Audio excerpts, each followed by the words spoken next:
اعوذ بالله من الشیطان الرجیم. بسم الله الرحمن الرحیم.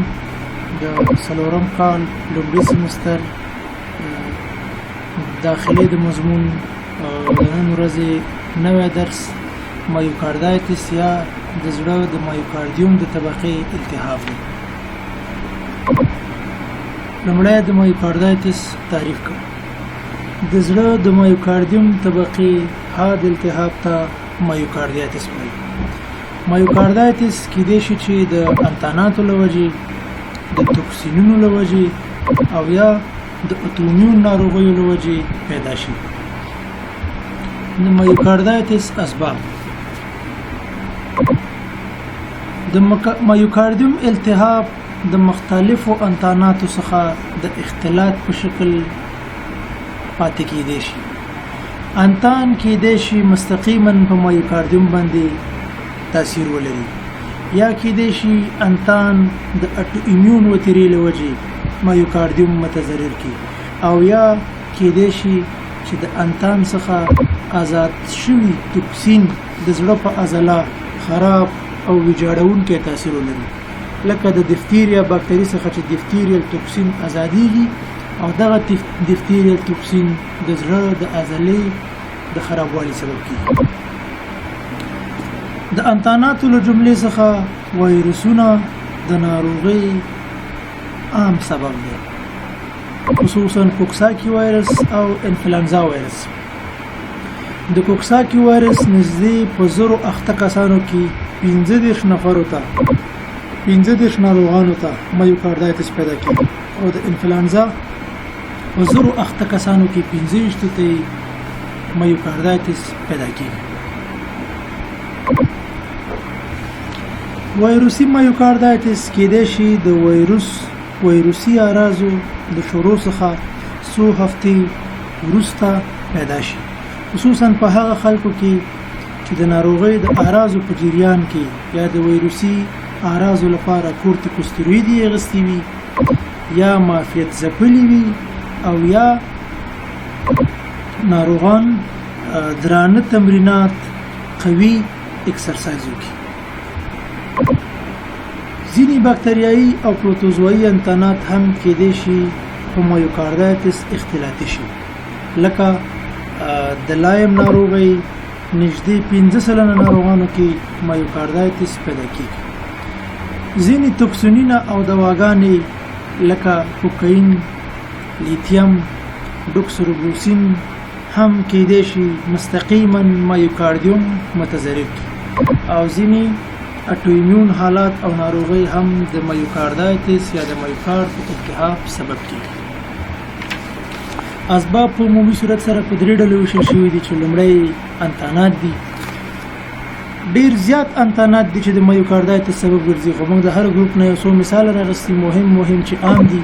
وایروسي انتانات لکه کوکساکی وایرس، ادینو وایرس، انفلونزا ای وایرس، ایچ آی وی او انفلونزا بی وایرس.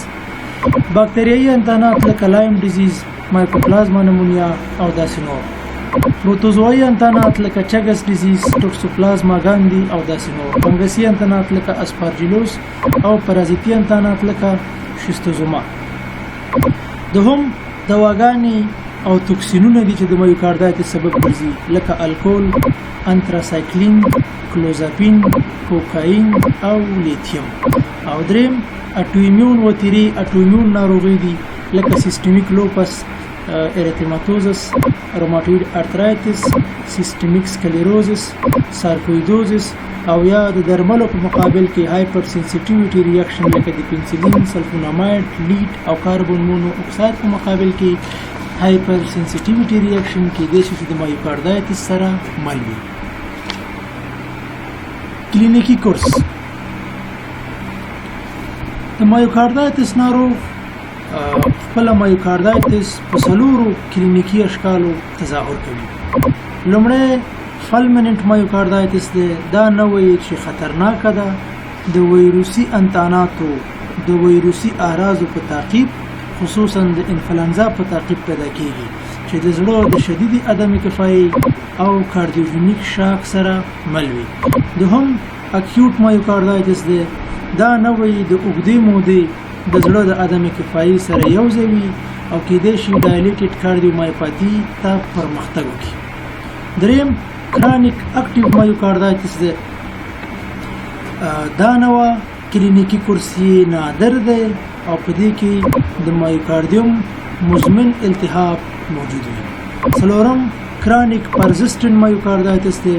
په دې کې په فوکل شکل په موضوعي شکل په مایوکاردیوم کې انفلټریشن لیدل کېږي، انفلټریشن پیدا کېږي او په دې ناروغانو کې د سینې درد او د انفلټریشن له وجې اریتمیاګانې پیدا کېږي، خو د بطیناتو عدم کفایه یا وینټریکولر ډسفنکشن پکې موجود نه وي. مایوکاردایټس اکثرا سلف لیمیټینګ وي او په ډیرو پیښو کې اني انظار د ناروغۍ خدای په خپل کې په ناروغانو کې مړینه د بوتینی اریتمیا له وجې پیدا کیږي او د پرمختلونکي شدید د زړه عدم کفایي چې کارډیوجنیک شاک ورسره مل وي پیدا کیږي. ځینې نوعې د مایوکاردایټس په ځینو نوعو کې مزمن کمه درجه مایوکاردایټس دوامدار پاتې کیږي او ډایلیټډ کارډیومایوپاتي ته پرمختګ کوي. مثال په چګس ډیزیز کې ناروغانو کې حاد انتان خکېږي خو ناروغان لس الی شل کاله وروسته ډایلیټډ کارډیومایوپاتي ته پرمختګ کوي. معاینات د مایوکاردایټس په معاینه کې تر ټولو مهمه معاینه چې ده ایکو ده، ترڅو د لیفت وینټریکل ډسفنکشن په هکله معلومات حاصل کړو.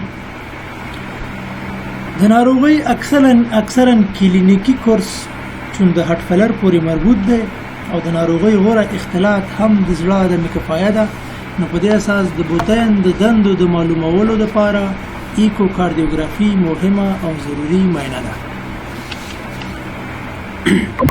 کارډیک ام آر آی.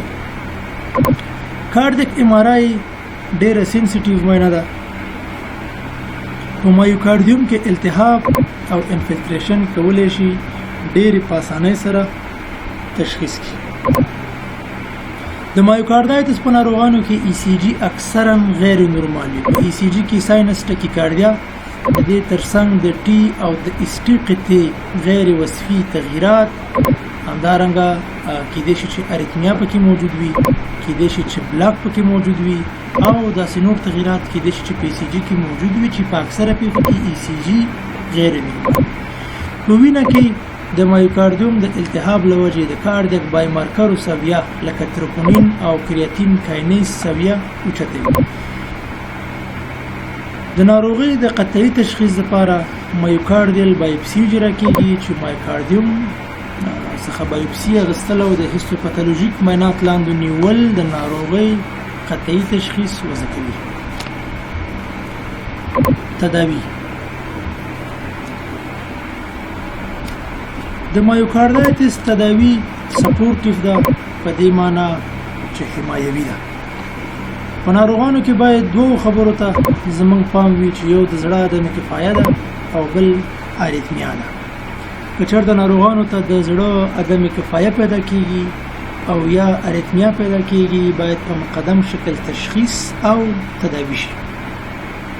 کوم چې موږ د هارت فیلر یا د زړه د عدم کفایي او د اریتمیا په بحث کې په تفصیل سره د دوی تداوی لوستي و، دلته به بحث نه کوو.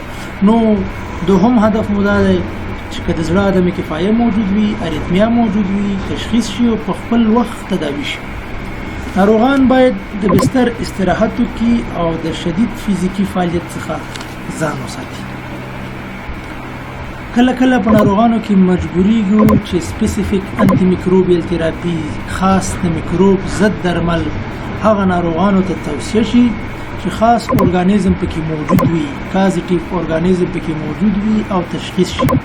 تشخیص څخه وروسته د ارګانیزم پورې مربوط خپل د میکروب ضد درمل باید ناروغ ته په اني شکل توصیه شي.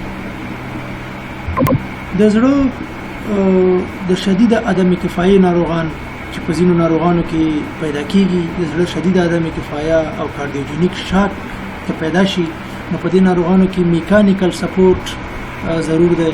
وینټریکولر اسسټنټ ډیوایس د موقت وخت لپاره د ناروغانو ژوند ژغوري. کله کله نادرن د زړه پیوند یا کاردیک ترانسپلانټیشن ته هم ضرورت پیدا کیږي. ګرانو محصلینو که د مایوکاردایتس په هکله کوم سوال لرئ کولی شئ زما واتساپ نمبر ته میسج وکړئ. په درنښت.